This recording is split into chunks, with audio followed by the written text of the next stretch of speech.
제1장으로 들어갑니다. 이제야 비혼 책의 1장. 그동안에 여러분이 들었던 건 다 소용없는 것들인가 다 잊어버리시고 지금 시작하잖아요. 그죠?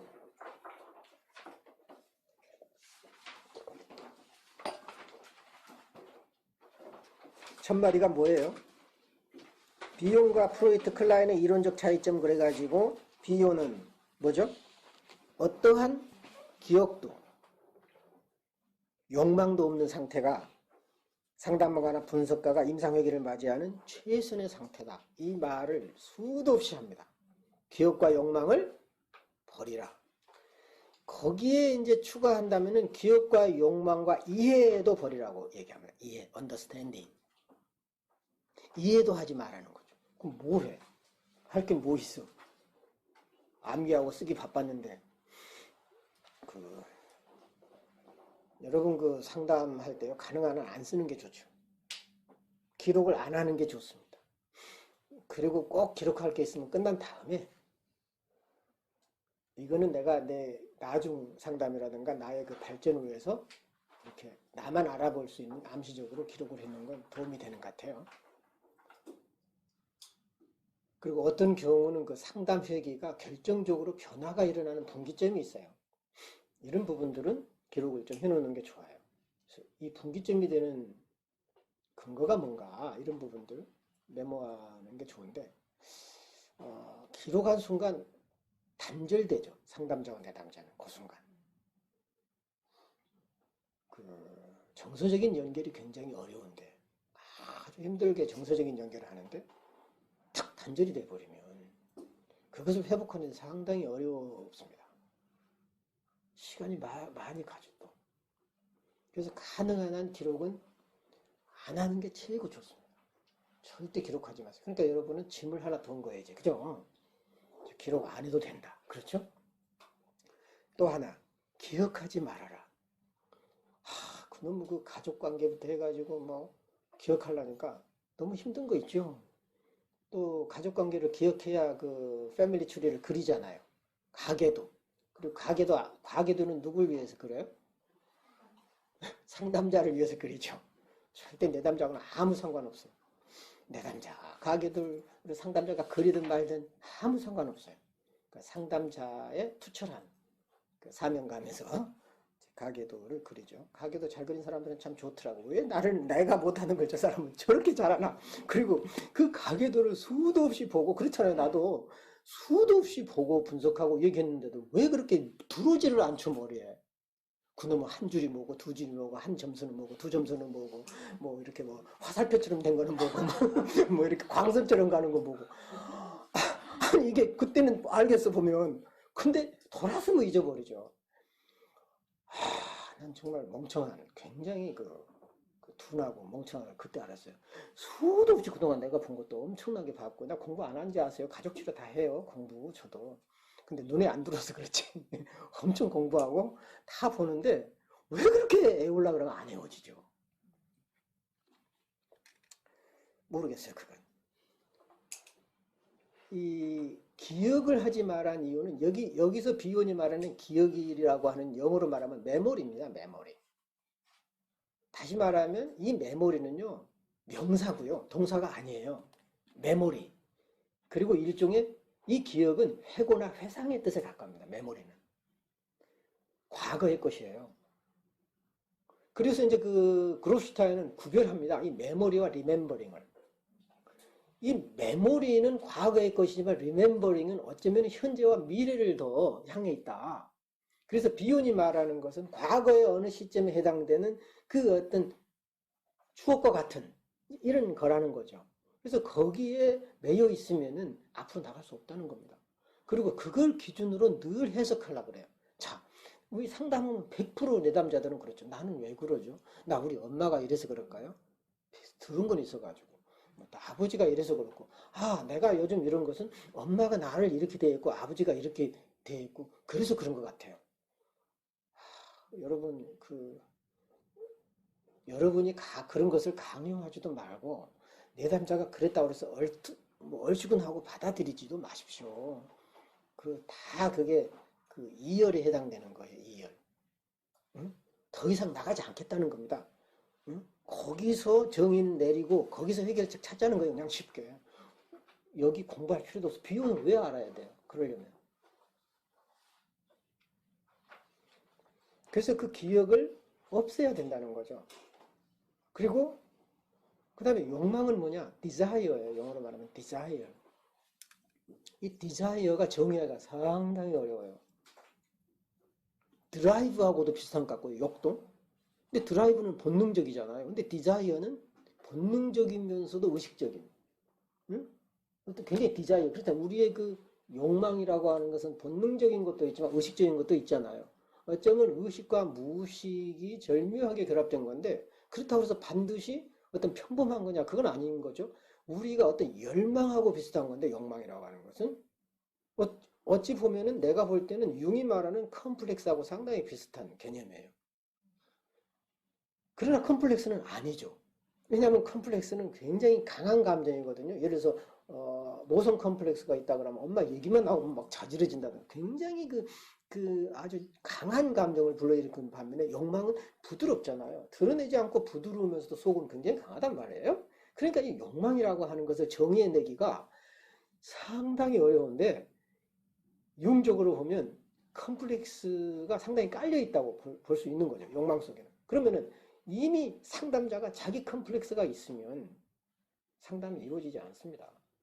자기 컴플렉스를 해소하는 방향으로 나갔기 때문에 그런다는 거죠. 상담을. 그러니까 내담자는 상담자 밥이 되는 거예요.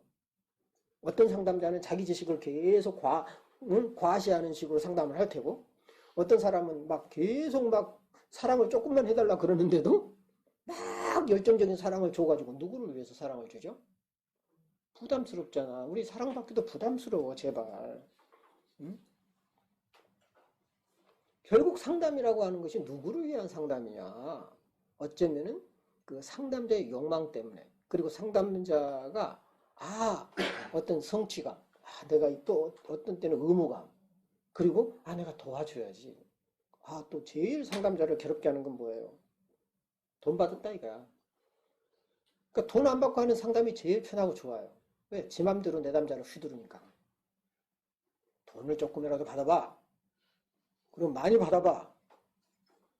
그 상담자한테 결코 함부로 못하죠.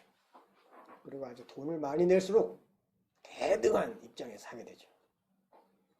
더 많이 내면 이제 지배하려고 그러죠. 내 남자가 상담자 지배합니다. 일부러 그래서 그 재벌들이나 이런 사람들을 뿌리잖아요. 자기 그 어떤 파워라든가 권위를 유지하기 위해서 어떤 사람들은요 치료받아서 너무 감사하다 1,000만 원 준대요. 그런 사람 있더라고요. 교수 중에 어떤 사람은 자기는 1,000만 원, 1,500만 원 받았다. 나는 왜 그런 사람이 안 걸리지? 부러워. 그리고 왜 나는 쪼잔할까? 예를 들어서 상담이 오늘 이제 취소, 그 당일날 취소하면 보통 많은 사람들은 상담료 내는 걸로 해라. 왜냐면 그 시간을 정해놨고 나는 아무것도 못하니까. 그렇게 하는데 나는 안 그래. 아직까지 한 번도 안 했어. 마음이 약해가지고요.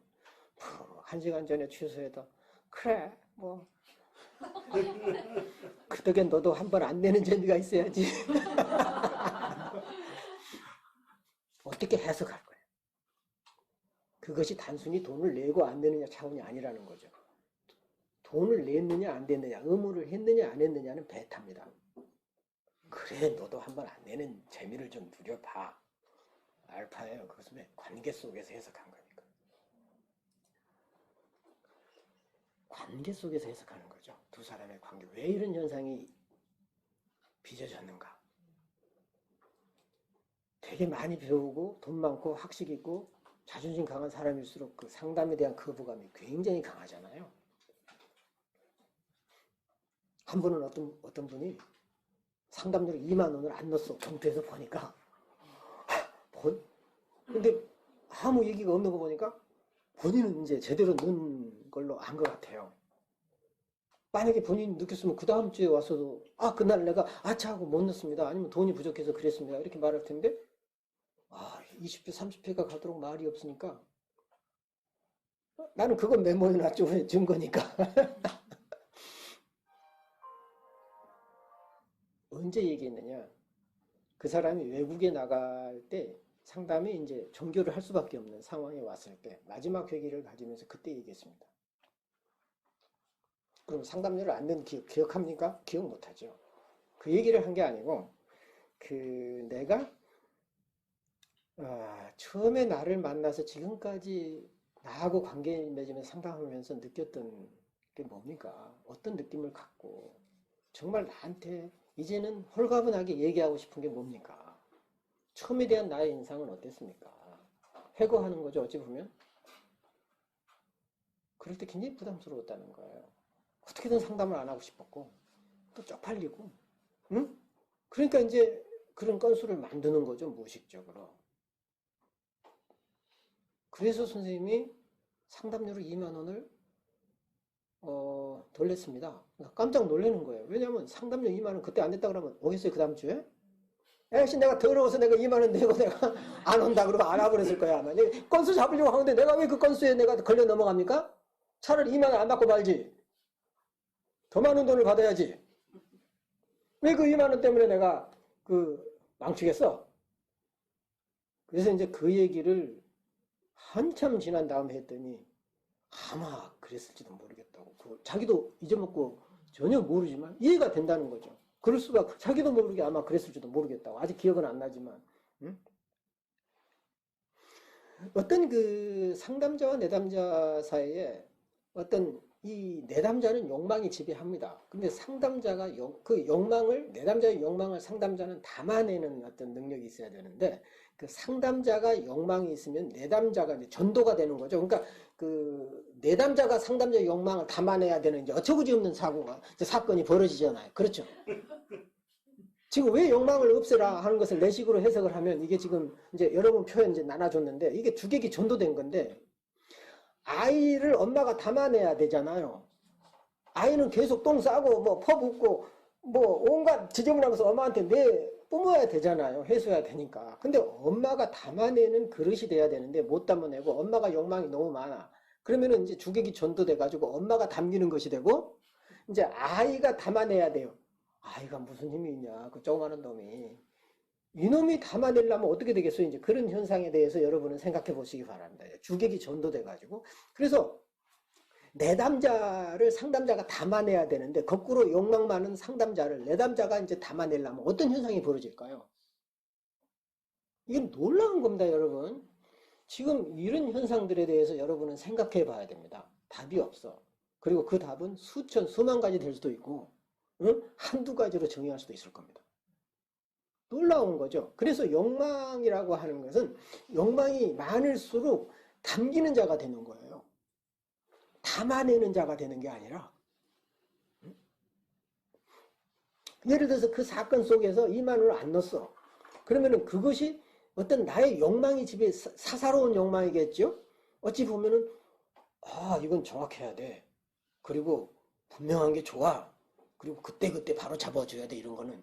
만약에 그런 이론에 내가 함몰돼 있거나 마치 그것이 상담가로서 해야 될 어떤 나의 그 위치라는 확고한 신념이 있었다면 얘기했겠죠. 어떻게 내 욕망이 어디에 있느냐, 응? 어떤 규칙과 룰을 지키는 거냐, 아니면 사람을 살리는 거냐, 그런 것을 봐야 된다는 거죠. 그리고 심지어는 이제 이해까지도 하지 마라. 그리고 그 이해라고 하는 것은 뭐냐면은 소위 이해라고 하는 것은 평범한 사고에서 나옵니다. 이해는. 그러니까 우리가 배운 공부, 이론에서 이해가 나오는 거죠. 나 이해가 돼. 세상적인 지식에 의해서 나오고 세상에서 겪은 경험에 의해서 이해가 나오잖아요. 근데 이해를 해버리면 뭐냐? 그 사람하고 하나가 되지 못합니다. 왜? 주체에서 객체를 이해하는 거지 주체 대 주체의 상호주관적인 만남이 되지 못하죠. 이해보다는 뭐예요? 발견해야죠. 그러니까 우리는 understand가 아니라 discover 해야 되는 거예요. 우리가 모르는 영역을 발견해야 되는 거예요. 내담자로부터. 발견해야지. 그래, 난 너 이해가 아닌 거예요. 응? 그 이해는 전부 나의 사고에 의해서 나오고 나의 기존의 체제와 시스템에서 나온다는 거죠. 그리고 그것은 전부 어떤 새로움이 없어요, 거기에는. 이제 이런 차원들이 왜 비욘이 얘기했느냐는 것은 갈수록 아마 나올 겁니다. 이게 굉장히 중요하니까 제가 좀 말을 더 붙였어요. 거기 이제 102페이지 보면은 셋째 줄. 정신 속에 들어있는 모델이나 이론은 학습을 오히려 방해해 버릴 수도 있다. 거기 보면은 이제 우리는 위의 어린이들처럼 실제를 보지 못하게 만드는 뿌리 깊은 전제들을 가지고 있다. 우리는 늘 이래야 된다. 상담가는 이래야 되고 인간은 이렇게 살아야 되고 도덕률도 있고 나름대로의 규칙이 있죠. 이것은 실제를 보지 못하게 만들어버려요. 진실을 보지 못하게 만들어버리죠. 안타깝게도 훈련 중인 분석가들이 자신의 견해를 환자들에게 주입시키는 경우가 굉장히 많죠. 가르치려고 든단 말이죠. 그리고 이렇게 해야 되고 저렇게 해야 되고 가르친다는 거죠. 그 밑에 문단을 보면 비욘의 출발점은 뭐죠? 분석회기 자체의 현상학입니다. 비욘은 현상학이에요. 우리 정신분석은 현상학입니다. 경험 그 자체인 거예요. 경험 그 자체를 소술하는 게 아닙니다. 경험을 해석하는 것도 아닙니다. 경험이 되는 거예요. 그리고 경험을 경험하는 거죠. 그 경험을 해석하거나 이론화시키거나 만들어서 어떤 구조화시키는 게 아닙니다. 경험 그 자체가 되는 거죠. 뭔 말이지? 이 경험이 된다. 이렇게 말도 안 되는 얘기를 하는 거예요. 경험이 된다는 거.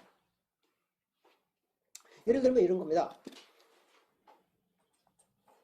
내담자가 불안해. 그러면 불안을 함께 느껴주고 공감하는 것이 아니라 내가 그 불안이 된다는 거죠. 이게 되겠어요?